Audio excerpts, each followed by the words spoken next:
قل هل يستوي الذين يعلمون والذين لا يعلمون إنما يتذكر أولو الألباب. أشهد أن لا إله إلا الله.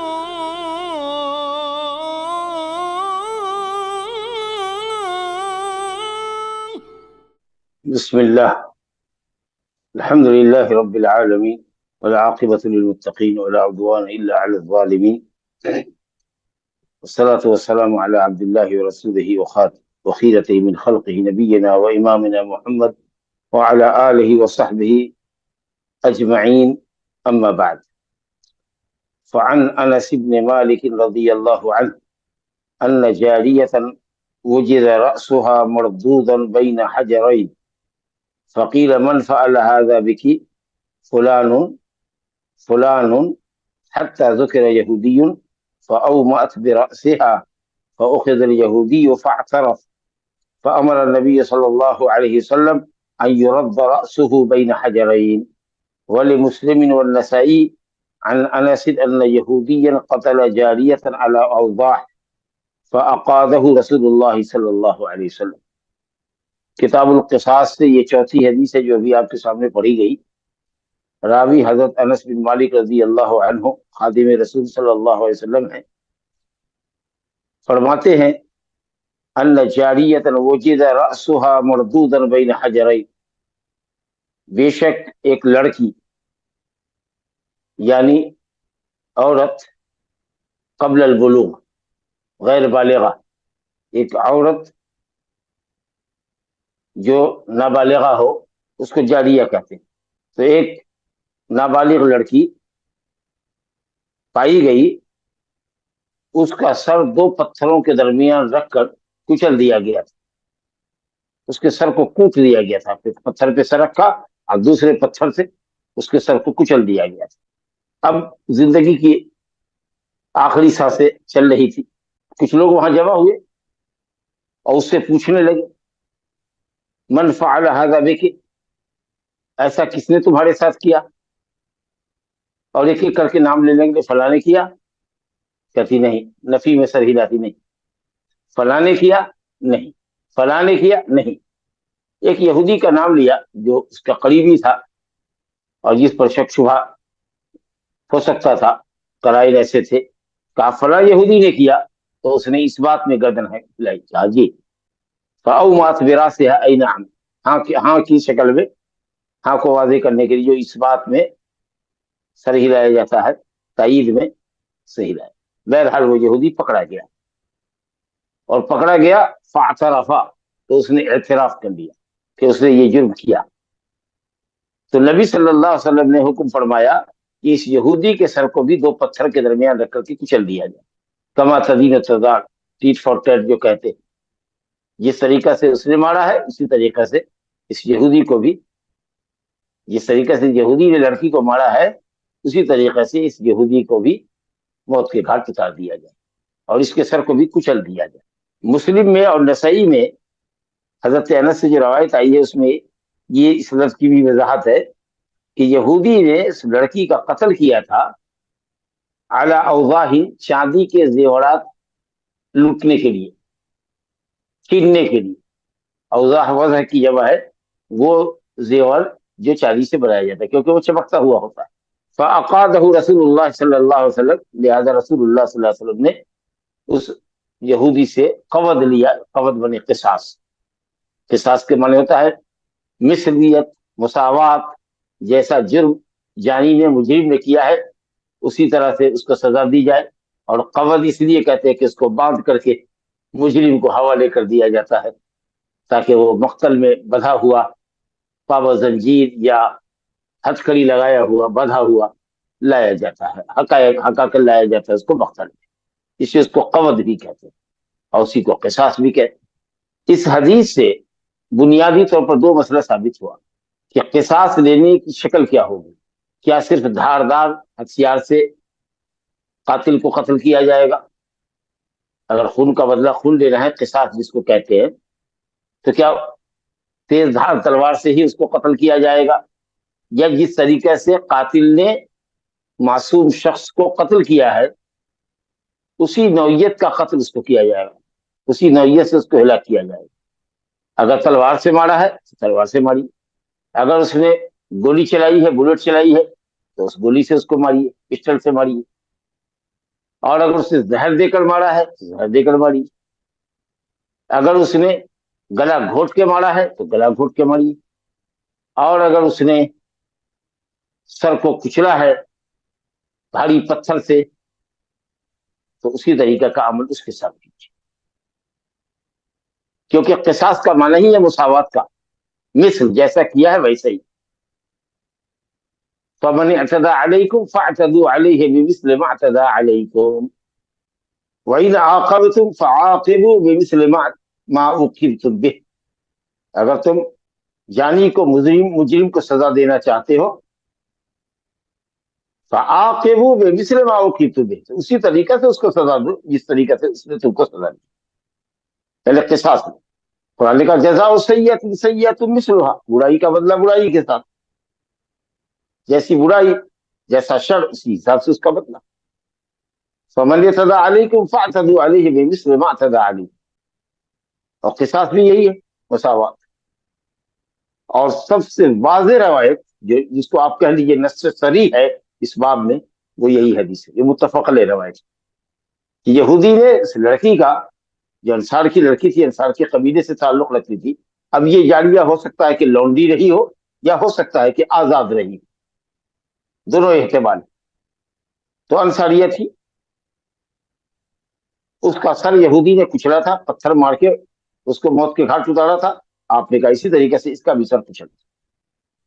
کہاں آپ نے دھاردار ہتھیار سے اس کو قتل کیا؟ یہی جمہور کا قول، اور یہ حدیث نص صریح ہے کہ جس طرح کا ہتھیار قاتل نے استعمال کیا ہے اسی طرح کے ہتھیار کا استعمال قصاص میں بھی کیا جائے، جبکہ حنفیہ کہتے ہیں کہ نہیں، قصاص جب بھی لیا جائے گا، قاتل نے چاہے جس ہتھیار سے مارا ہو، جس طریقے سے مارا ہو، لیکن جب بھی قصاص لیا جائے گا تو دھاردار سے، یعنی تلوار سے۔ اور ایک ضعیف حدیث کا سہارا لیتے ہیں، لا قوض الا بالسیف، ابن ماجہ میں ضعیف سند سے روایت کہ نہیں ہے قوض یعنی قصاص مگر تلوار سے۔ اور اس حدیث کا جواب یہ دیتے ہیں کہ وہ آدمی عادی مجرم تھا، فساد فی الارض کیا کرتا تھا، اس لیے تو لڑکی کے صرف اشارے پر فلاں یہودی نے مارا تو اس بات میں اسے سر گیا، ہاں اس پر آپ نے اس کو قتل کیا، اس کا مطلب یہ کہ وہ عادی مجرم تھا اور زمین میں فساد پھیلانا اس کا وتیرہ تھا، اس کی فطرت تھی۔ حالانکہ یہ بات بالکل غلط ہے تعویل کرنا، کیونکہ حدیث میں کہ آپ نے صرف لڑکی کے اشارے پر یا اس بات میں سر ہلانے پر آپ نے اس کو سزا نہیں دی، بلکہ جب وہ مجرم پکڑا گیا اور اس سے پوچھ گچھ ہوئی، باز پرس ہوئی، تو اس نے اقرار کیا، تو قاتل کے اقرار کے بعد سزا دیا۔ یہ بھول گئے کہ اس حدیث کی اب بیجا تعویل کر رہے ہیں اور ضعیف حدیث سے استدلال کر دیا یا کچھ منطق لگائی، جبکہ یہاں اعتراف جرم کے بعد آپ نے قتل کیا۔ تو معلوم یہ ہوا کہ جس طریقے سے قاتل نے قتل کیا ہے، جو طریقہ قتل اس نے استعمال کیا ہے ایک معصوم مسلمان کو قتل کرنے کے لیے، چاہے وہ مرد ہو یا عورت، بالغ ہو کہ نابالغ، عاقل ہو کہ مجنون، وہی طریقہ اختیار کیا جائے گا قصاص۔ هذا هو الراجح، یہی قول سے۔ دوسری بات یہ سمجھ میں آئی، اچھا بیچ میں ایک بات کہنا چاہتے ہیں کہ اگر کوئی شخص مثال کے طور پر مقتول پایا جائے اور اس نے اشارے کی زبان میں، ابھی جان ہے تھوڑی باقی، اور اس نے اشارہ کیا پوچھنے پر کہ کس نے قتل کیا، کس نے قتل کیا، نام لے رہے ہیں، اور اس میں کسی نام پر حامی بھری اور وہ مجرم پکڑا گیا اور اس سے پوچھ گچھ ہوئی، جو بھی انویسٹیگیشن کا جو بھی طریقہ ہو، تھوڑی سختی کی گئی، بہت زیادہ اجبار تو نہیں کر سکتے تو مار کے ڈر سے قبول کر لے، لیکن جو طریقہ ہے پوچھ گچھ کرنے کا، قرائن اور احوال سے ڈالنے کا، اس طریقے سے اگر اس نے اقرار کر لیا تو الحمدللہ۔ لیکن اگر اقرار نہیں کرتا ہے تو صرف وہ جو مقتول تھا جس نے اشارے میں حامی بھری تھی کسی شخص کے اوپر، حقیقت یہ کہ اس کو قتل نہیں کیا جائے۔ یہاں چونکہ اس نے اعتراف جرم کیا ہے، یہودی نے اس لیے قتل کیا، لیکن ہاں اگر کوئی انکاری ہے تو اس سے پوچھ گچھ میں تھوڑی سختی کی جائے گی، اگر اقرار کرتا ہے تو ٹھیک ہے، ورنہ ایسے ہی کچھ اس کو وہ قسم کھائے گا کہ میں نے نہیں کیا ہے اور اس کو بڑی ذمہ کر دیا جائے۔ تو یہ کہنا کہ صاحب وہ عادی مجرم تھا، فساد فی الارض کر رہا تھا، اس لیے آپ نے قتل کروایا اور پتھر سے کچلوایا، یہ خاص شخص کے لیے سزا تھی؟ بالکل نہیں، اعتراف جرم کیا تھا۔ دیکھیے حدیث میں خود لفظ ہے اخذ الیہودی فاعترف، یہودی پکڑا گیا پھر اس نے اعتراف کیا، تو نبی صلی اللہ علیہ وسلم نے کہا کہ جاؤ اسی طریقہ سے دو پتھر کے درمیان رکھ کر کے اس کا سر کچل۔ وجہ قتل کیا ہے؟ مسلم کی روایت کے واضح ہوگا ان یہودی القتل جاریۃ علی اوضاح، وضع کی جمع ہے چاندی کے زیورات کے لیے اس نے قتل کیا تھا۔ اس کا مطلب یہ ہے کہ صاحب وہ چھینا جھپٹی کا کام کیا کرتا تھا اور اس کی وجہ سے اس نے سوچا کہ صاحب اس کو مار ڈالے اور اس کا زیور لے کے فرار ہو گیا، تو نبی صلی اللہ علیہ وسلم نے قصاص لیا اس سے۔ دوسرا مسئلہ جو اس مسئلے میں سمجھ میں آتا ہے، یہ پہلی بات ہوئی تو آپ نے سمجھ لیا کہ قصاص اسی طریقے سے لیں گے جس طریقے سے قاتل نے قتل کیا ہے، طریقہ قصاص وہی ہوگا جو قاتل نے استعمال کیا یا اختیار کیا۔ دوسرا جو مسئلہ معلوم ہوا وہ یہ ہے کہ مرد عورت کو قتل کرنے کے جرم میں قتل کیا جائے گا اگر عورت کے اولیاء، مقتولہ کے اولیاء اگر اس بات کا مطالبہ کریں کہ ہم کو خون کا بدلہ خون چاہیے تو مرد کو قتل کیا جائے، جیسے کہ یہاں یہودی کو قتل کیا گیا، یہودی کو قتل کیا گیا ایک لڑکی کے قتل کرنے کے جرم میں، تو مرد کو عورت کے قتل کرنے کی سزا میں قتل کیا جائے۔ بعض لوگوں نے کہا کہ نہیں، دیت چونکہ عورت کی مرد کی دیت سے آدھی ہے، مرد میں اگر 100 اونٹ ہے تو یہاں 50 اونٹ دینا پڑے عورت کی دیت، لہذا اگر اولیاء الدم عورت کے اولیاء، مقتولہ عورت کے اولیاء اگر مطالبہ کرتے ہیں خون کا، تو کچھ لوگوں نے کہا کہ آدھی دیت لوٹانی پڑے گی، قتل آپ کر دیجیے لیکن 50 اونٹ آپ کو قاتل کے گھر والوں کو دینا پڑے گا، لیکن یہ بالکل غلط ہے۔ یہ حدیث ہمارے سامنے ہے کہ مرد کو قتل کیا گیا، اور عمر ابن حزم کو نبی صلی اللہ علیہ وسلم جو خط لکھا تھا جس کے اندر قصاص اور دیت وغیرہ کے مسائل تھے، اس میں آپ نے لکھا کہ مرد عورت کے عوض قتل کیا جائے، یقتل الرجل بالانثى یا بالمرأة، امر رسول اللہ صلی اللہ علیہ وسلم بقتل الرجل، مرد کے قتل کا حکم دیا عورت کے قتل کے سبب۔ لیکن اگر لڑکی کے مقتولہ کے اولیاء نے اگر دیت پر رضامندی ظاہر کی ہے تو آدھی دیت دینی پڑے گی، اس کے اوپر علماء نے شبہ اجماع نقل کیا ہے، علامہ ابن المنذر نے، علامہ ابن عبد البر وغیرہ نے، کہ آدھی ہی دیت دینی پڑے گی۔ اب کوئی یہ کہے کہ ایسا کیوں؟ ایسا اس لیے کہ ترکے میں بھی تو دیکھتے ہیں کہ مرد کو دگنا ملتا ہے عورت کے مقابلے میں، تو کہ یہ کیوں؟ تو اسی طریقے سے یہاں کیوں کا سوال مت کیجیے، مرد اور عورت دونوں میں فرق، مرد کے مقابلے میں عورت ناقص ہے، اور مرد سے جو فوائد مطلوب ہیں اسلام کو، معاشرے کو، وہ عورتیں ادا نہیں کر سکتی۔ وہ جمعہ عیدین قائم کرتا ہے، وہ جہاد کرتا ہے، وہ اسلامی بارڈر کی حفاظت کرتا ہے، وہ مال کما کے عورتوں پر خرچ کرتا ہے، تو ذمہ داریوں کے اعتبار سے یہ دیت کی رقم متعین کی گئی کہ مرد بہرحال عورت سے افضل ہے، اور جو ذمہ داریاں مرد اٹھاتا ہے وہ عورتیں نہیں اٹھا سکتی۔ ویسے بھی شریعت کا قانون ہے آمنا و صدقنا، لیکن علامہ ابن القیم رحمۃ اللہ علیہ نے جو وجہ بتائی ہے وہ وجہ یہی ہے کہ مرد کی اہمیت، اس کی افادیت اور اس سے حاصل ہونے والے فوائد کے پیش نظر، اور اس کی جو اسلام میں ذمہ داریاں ہیں، ان ذمہ داریوں کے پیش نظر اگر اس کو 100 اونٹ کی دیت دی جاتی ہے تو عورت کو 50 اونٹ کی قیمت دی جائے گی یا 50 اونٹ دیا جائے گا۔ تو یہ ایک دوسرا مسئلہ تھا دیت کے سلسلے میں کہ اگر دیت عورت کی دی جائے گی تو آدھی، لیکن اگر قتل کا مطالبہ، خون کا مطالبہ ہے تو مرد قتل کیا جائے، یہ بات صاف۔ چلیے صاحب، یہ دو مسئلہ آپ نے اس حدیث سے سمجھ لیا۔ اب آئیے ایک حدیث ہے، 5ویں حدیث ہے، قدرے لمبی ہے، ہم حدیث کے الفاظ کے ساتھ چلیں گے ابو ہریرہ رضی اللہ عنہ عن ابی ہریرہ رضی اللہ عنہ قال لما فتح اللہ تعالی علی رسولہ مکہ قتلت حذیل رجلا من بنی لیث بقتیل کان لهم فی الجاہلیہ. یہ دو قبیلے کا ذکر ہوا ہے، حذیل کا اور بنو لیث کا. یہ دونوں مضر کے ہی قبیلے تھے، قریشی کے قبیلے تھے. حضرت ابو ہریرہ رضی اللہ تعالی عنہ فرماتے ہیں کہ جب اللہ تعالی نے اپنے رسول کے لیے مکہ کو فتح کر دیا، یعنی اللہ کے فضل و کرم سے جب مکہ فتح ہو گیا، تو فتح کے مکے کے دن ایک افسوسناک واقعہ یہ پیش آیا کہ قبیلہ حذیل نے بنو لیث کے ایک شخص کو قتل کر دیا، اپنے اس مقتول کے عوض جو جاہلیت میں قتل کیا گیا تھا. یعنی بنو لیث نے ایک حذلی کو، قبیلہ حذیل کے ایک شخص کو عہد جاہلیت میں، دور جاہلیت میں قتل کیا تھا. اس قتل کا بدلہ آج فتح مکہ کے دن قبیلہ حذیل نے بنو لیث کے ایک آدمی کو قتل کر کے لے لیا. یہ بہت بڑی زیادتی تھی کہ مکہ کے اندر یہ قتل کا واقعہ پیش آیا. چنانچہ نبی صلی اللہ علیہ وسلم نے مکہ کی حرمت کو بتانے کے لیے اور یہ کہ وہاں قتال حرام ہے، آپ نے خطبہ دیا. لیکن یہ بات جان لینی چاہیے کہ اگر کوئی شخص کسی کو مکے میں ناحق قتل کرتا ہے تو مکے کے اندر یعنی حدود حرم میں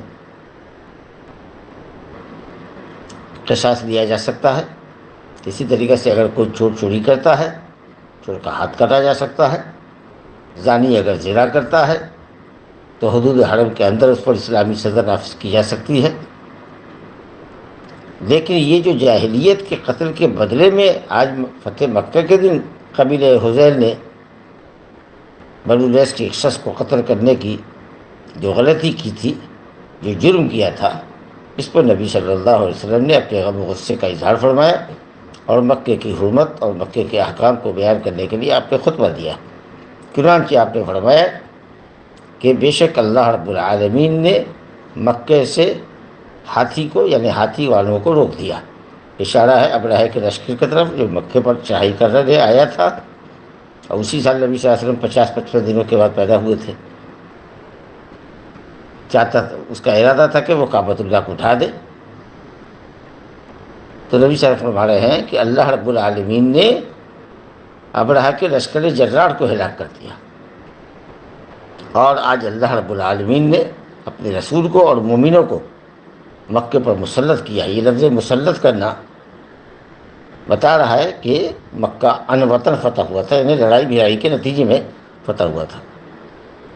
جنگ ہوئی، جھڑپیں ہوئی، اور اس کے بعد مشرکین نے ہتھیار ڈال دیا. آپ سے فرما رہے ہیں وَإِنَّهَا لَمْ تَحِلَّ لِأَحَدٍ كَانَ قَبْلِي، مجھ سے پہلے کسی کے لیے مکہ حلال نہیں کیا گیا تھا، کسی کے لیے یہاں قتال کرنا جائز نہیں تھا، اور نہ میرے بعد کسی اور کے لیے حلال ہوگا. البتہ میرے لیے دن کی ایک ساعت میں حلال کیا گیا ہے قتال کرنا، اور اب اس کے بعد اس کی حرمت قیامت تک کے لیے واپس آ گئی ہے. یعنی اب قیامت تک کوئی قتال نہیں کر سکتا. لیکن جیسا کہ میں نے عرض کیا کہ اگر کوئی مکے پر چڑھائی کرتا ہے اور اہل مکہ پر ظلم و زیادتی کرتا ہے، ان سے قتال کرتا ہے، تو اللہ رب العالمین نے فرمایا ہے کہ اہل مکہ جواب دیں، اور جنگجوؤں سے، محاربین سے، لڑائی کرنے والوں سے جو مکے میں گھس آئے ہیں، قتال کر رہے ہیں اہل مکہ سے، اہل مکہ ان کو جواب دیں، اور مکے والوں کی طرف سے ان سے قتال کیا جا سکتا ہے. جیسے کہ اللہ نے ارشاد فرمایا وَلَا تُقَاتِلُوهُمْ عِنْدَ الْمَسْجِدِ الْحَرَامِ حَتَّى يُقَاتِلُوكُمْ فِيهِ فَإِنْ قَاتَلُوكُمْ فَاقْتُلُوهُمْ كَذَلِكَ جَزَاءُ الْكَافِرِينَ. پھر آپ صلی اللہ علیہ وسلم نے مکہ کے تعلق سے، مکے کے احترام کے تعلق سے کچھ فرمان جاری کیے. آپ نے فرمایا کہ لا يعدد شجرها، مکے کے درخت نہیں کاٹے جائیں گے. وہ درخت جو خود رو ہے، جو خود سے اگے، اللہ رب العالمین نے ان کو اگایا ہے. یعنی ہم نے باغبانی نہیں کی. جیسے ہم لوگ اپنے لان میں، اپنے گھر کے لان میں درخت لگاتے ہیں، کھجور کا درخت لگا دیں یا کوئی پھول کا پیڑ لگا دے یا کسی اور طریقہ کا کوئی سنترا وغیرہ کچھ پیڑ لگا دے یا پھولوں کی کیاری میں پھول اور بیلیں لگا دے اور پھر اس کو ایک وقت مقررہ کے بعد ہٹا دے, دوسری بیل لگا دے, دوسرے پھل فروٹ لگا دے, تو کوئی حرج کی بات نہیں. لیکن جو خود اگے ہیں ان کو نہیں کاٹے. اب تو خیر مکے میں دور دور تک سب جگہ پکا ہی ہو گیا, پکا ہو گیا, پلاسٹرڈ ہے, سڑکیں بنی ہوئی ہیں, تو اس لیے اب وہ مسئلہ بھی نہیں ہے. شہر کے اندر آپ کو کوئی درخت نہیں ملے گا الا ایک یہ درخت حکومت نے لگائے ہیں ہریالی کے لیے, تو اس کا حکم الگ ہے. لیکن جو خضرا ہے خود سے اگے ہوئے ہیں ان کو نہیں کاٹے. یہ ہے قانون کا مطلب. اور فرمایا ولا یقتل خلا, اس کی ہری گھاسوں کو بھی نہیں کاٹا جائے. لیکن ہر بکری وغیرہ کو چرا سکتے, جانوروں کو چرا سکتے, لیکن کاٹ کے لا نہیں سکتے. حدود حرم کے باہر سے آپ منگوائیں, لائے کاٹ کے. ولا یوزب شوکھا, اور اگر حتیٰ کہ حدود حرم میں کانٹے کی جھاڑیاں بھی ہو تو بھی آپ اس کو کاٹ نہیں سکتے. اللہ ولا تلتقط ساقطتها الا لمنشد, اور مکہ میں حدود حرم میں گرے پڑے سامان کو کوئی اٹھا نہیں سکتا ہے مگر وہی جو اس کی پہچان کرائے. اور اب تو الحمدللہ امانت گھر بن گئے ہیں, آدمی اگر اٹھا لے, اور اٹھا لینا چاہیے کیونکہ بہت سارے چور بھی ایمان سے چلے جاتے ہیں, اور اگر کوئی گری پڑی چیز ملی اور قیمتی ملی تو دبا لیتے ہیں, چھپا لیتے ہیں, کسی کو کانوں کان خبر نہیں ہونے دیتے.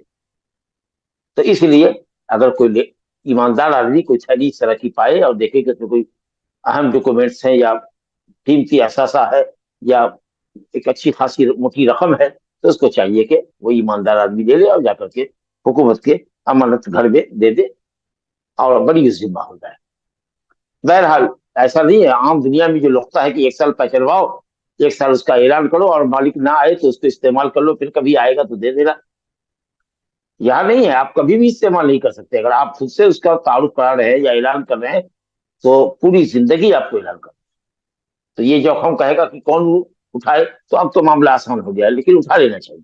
کیونکہ ہم یا آپ اگر گزرے تو ٹھیک ہے, آپ سے یہ امید ہے کہ آپ اس کو لے کر کے امانت گھر تک پہنچا دیجیے گا, اور کوئی شخص اپنے سامان کی تلاش کرتا ہوا آئے گا اور امانت گھر میں جائے گا اور اس کو وہ چیز مل جائے گی پتہ بتا کر کے کہ کتنی رقم تھی, کس طرح کیا اس کا تھیلا تھا اور کتنی رقم تھی وغیرہ, جو تفصیل ہم لقطہ کے باب میں پڑھتے آ چکے.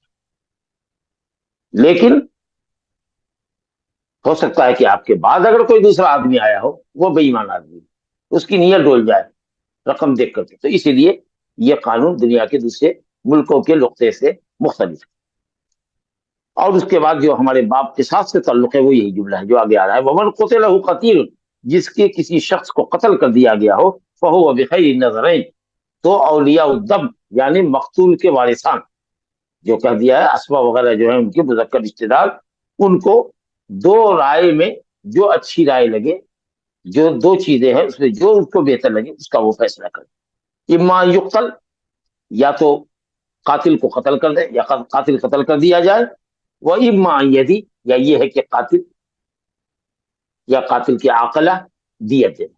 میں نے کل بتایا تھا کہ دیت عاقلہ پر ہے, یعنی قاتل کے مذکر رشتے داروں پر جو اس کے مال کے وارث ہو سکتے ہیں.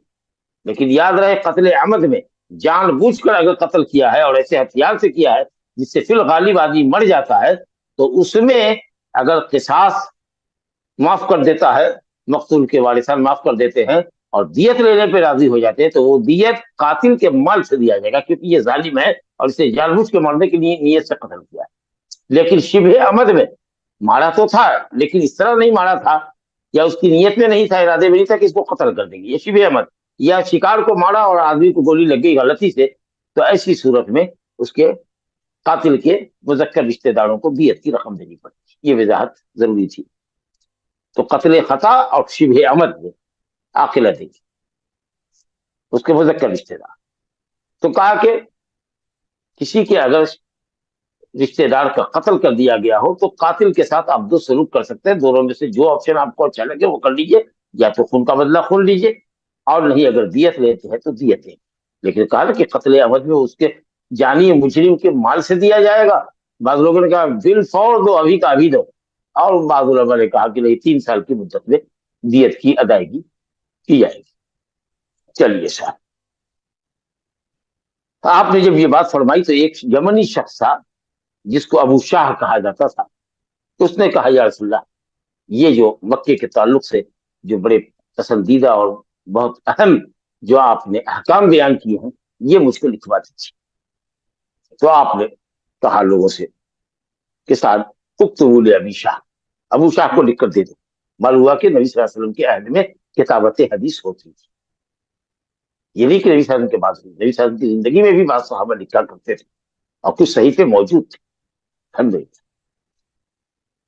جب آپ نے یہ کہا تھا کہ یہاں کی گھاسیں نہ کاٹی جائے، یہاں کے کاٹے دار درخت بھی نہ اکھیڑے جائیں، تو حضرت عباس بن عبد المطلب نبی صلی اللہ علیہ وسلم کے سگے چچا، انہوں نے کہا یا رسول اللہ الا الازخر، صرف ایک گھاس کی اجازت دے دیجیے، ایک پتے کی، ایک پودے کی، اور وہ ہے ازخر، جو پتری ڈنٹھل پر کھڑا ہوتا ہے، اس کا پتا چوڑا ہوتا ہے، وہ ہمارے گھر کے چھانے میں، گھر کی چھاونی بنانے میں اور قبروں میں بچھانے کے لیے، مٹی ڈالنے سے پہلے جو قبر کے اوپر ڈالتے ہیں تاکہ مٹی ڈالی اندر نہ جائے، جیسے چٹائی وغیرہ کا لوگ استعمال کرتے ہیں نا، تو اسی طریقے سے اس کے گھاس بچھائی جاتی تھی۔ تو کہا وہ ہمارے گھر کے چھانے کے لیے، چھپر چھاونی کے لیے اور قبر میں بچھانے کے لیے کام آتا ہے۔ تو نبی صلی اللہ علیہ وسلم نے کہا الا الاسخر، سوائے اس جو مکہ اور اس کے اطراف میں ہوا کرتی ہے یہ گھاس کثرت سے، یہی حکم ہوا۔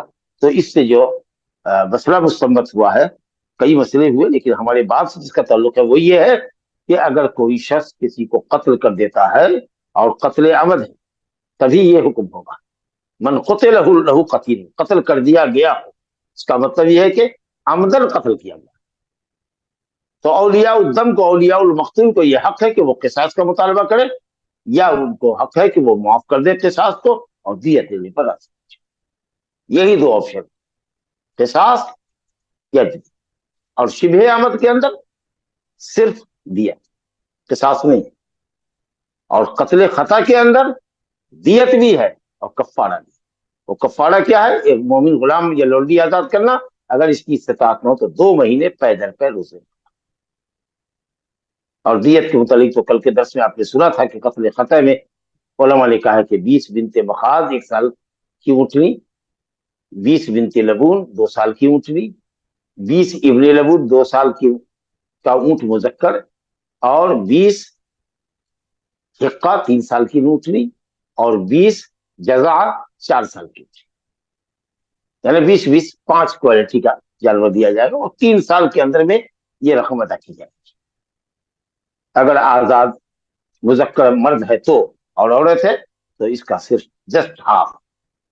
اسی طریقے سے غلام ہے تو جسٹ ہاف۔ اسی طریقے سے اگر کسی مسلمان نے کسی کافر کو جو اسلامی ملک میں امن کے ساتھ، ذمے کے ساتھ اور معاہدے کے ساتھ رہ رہا ہے، اس کو اگر کسی مسلمان نے غلطی سے قتل کر دیا تو آدھی دیت دینی پڑے گی۔ اور اگر قصدن و عمدن قتل کیا ہے تو کچھ لوگ کہتے ہیں کہ قتل کیا جائے گا، کیونکہ وہ بہرحال آپ کی ضمانت میں، آپ کی امانت میں تھا، آپ نے اس کو امان دے رکھا تھا، لہذا اس کا بھی حکم آزاد مسلمان کا ہوگا۔ لیکن یہ صحیح حدیث کے خلاف ہے۔ آپ صلی اللہ علیہ وسلم نے فرمایا لا یقتل مسلم بکافر، کوئی مسلمان کسی کافر کے بدلے قتل نہیں کیا جا سکتا۔ تو قتل خطا میں اگر آدھی دیت ہے آزاد مسلمان کی تو قتل عمد میں کیا ہوگا؟ علماء نے کہا ہے کہ پوری دیت آدمی کی دینی ہوگی، جو ایک مسلمان کی دیت ہوتی ہے 100 اونٹ، وہی قیمت دینی ہوگی۔ واللہ اعلم۔ آئیے ایک حدیث اور دیکھتے ہیں، 7ویں حدیث، 6ٹھی حدیث ہے۔ عمر بن خطاب رضی اللہ عنہ نے مشورہ لیا، عن عمر بن الخطاب رضی اللہ عنہ انه استشار الناس في املاص المرأة فقال المغيرة بن شعبة شهدت النبي صلى الله عليه وسلم قضى فيه بغرة عبد او امة فقال لتأتين بمن يشهد معك، فشهد معه محمد بن مسلمہ املاص المرأة ان تلقي جنینها میتا۔ عمر بن خطاب رضی اللہ عنہ سے ایک مسئلہ دریافت کیا گیا، ان کی عدالت میں ایک مسئلہ ہے، ایک قضیہ آیا کہ صاحب اگر کوئی کسی حاملہ عورت پر ظلم و زیادتی کرے اور اس زیادتی کے نتیجے میں، ضرب کے نتیجے میں، گھسیٹنے کے نتیجے میں، مارنے پیٹنے کے نتیجے میں اس کا حمل ساقط ہو جائے اور حمل مردہ اس کے جسم سے گرے، اس کے رحم سے گرے، تو کیا جرمانہ لگے گا جس نے زیادتی کی، خواہ وہ مرد ہو یا جو بھی ہو. تو اس سلسلے میں حضرت عمر رضی اللہ عنہ نے لوگوں سے مشورہ لیا. حضرت عمر رضی اللہ عنہ کی عادت تھی کہ اگر کوئی مسئلہ سامنے آتا، اگر ان کے پاس دلیل نہیں ہوتی تو صحابہ کرام سے، اور خاص کے جو ان میں علماء تھے، جو فقہا تھے، جو مسائل کو سمجھتے تھے، ایسے لوگوں کو جمع کیا کرتے تھے اور مشورہ لیتے تھے. یہ بہت اچھی بات ہے. وہ امر شورا بینہم، مشورے سے معاملہ حل ہوتا ہے. ہو سکتا ہے آپ کو نہیں معلوم ہے، دوسرے کو معلوم ہے. اور بالکل یہاں وہی ہوا کہ حضرت عمر فاروق جو علم میں کتنا اونچا مقام رکھتے تھے، ان کو یہ مسئلہ نہیں معلوم تھا. اب مغیرہ بن شعبہ ان کے مقابلے میں بہت کمتر ہیں علم میں. وہ کہتے ہیں کہ ہم مجھے حدیث ہے معلوم اس سلسلے میں.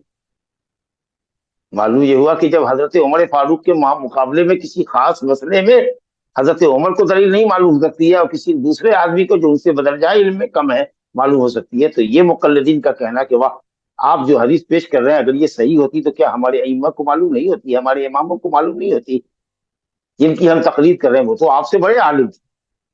ارے بھائی، جب حضرت عمر فاروق کو نہیں معلوم ہو سکتا ہے، حضرت ابو بکر کو دادی کی میراث نہیں معلوم ہو سکتی ہے، اور بھی کئی مسائل ہیں، تو آپ کے امام کو اگر کوئی حدیث نہیں پہنچی ہے، نہیں معلوم ہے، تو اس میں تعجب کی کیا بات ہے؟ بہرحال، تو حضرت مغیرہ بن شعبہ نے کہا کہ نبی صلی اللہ علیہ وسلم کے فیصلے کے وقت میں موجود تھا. اسی طرح کے قضیے میں نبی صلی اللہ علیہ وسلم نے فیصلہ کیا ہے کہ ایک غرہ دینا ہوگا. غرہ تو اصل میں پیشانی کی چمک کو کہتے ہیں، غرہ المحجلین جو ہم نے وضو کے باب میں پڑھا ہے. لیکن مراد ہے یہاں عبد او امہ، غلام یا لونڈی. غلام یا لونڈی دینا پڑے گا. جو بچہ مردہ پیدا ہوا یا نہیں، اگر وہ پیدا ہوا چیخ مارتا ہوا، زندہ پیدا ہوا، اور اس کے بعد وہ مر گیا، تو پوری دیت دینی پڑے گی. اگر لڑکا ہے تو 100 اونٹ دینا پڑے گا، اور اگر لڑکی ہے تو 50 اونٹ. لیکن اگر وہ مردہ ہی پیٹ سے گرا ہے تو ایسی صورت میں ایک غلام یا ایک لونڈی دینی پڑے گی. اور آج کل اس کا چلن نہیں ہے غلام لونڈی کا، تو کیا کریں گے؟ تو 5 اونٹ اس کی قیمت ہوگی. کتنا؟ 5 اونٹ. 5 اونٹ کی جو قیمت ہوگی وہ اس کو دینا. اب یہ جو حدیث انہوں نے مغیرہ بن شعبہ نے سنائی، تو حضرت عمر بن خطاب نے مزید توثیق کے لیے اور تثبت کے لیے کہا کہ کوئی ہے جو آپ کی تائید کرے، جو آپ کے ساتھ گواہ بنے، اور وہ کہے کہ ہاں یہ حدیث اس کو بھی معلوم ہے. فشہد معہ محمد بن مسلمہ.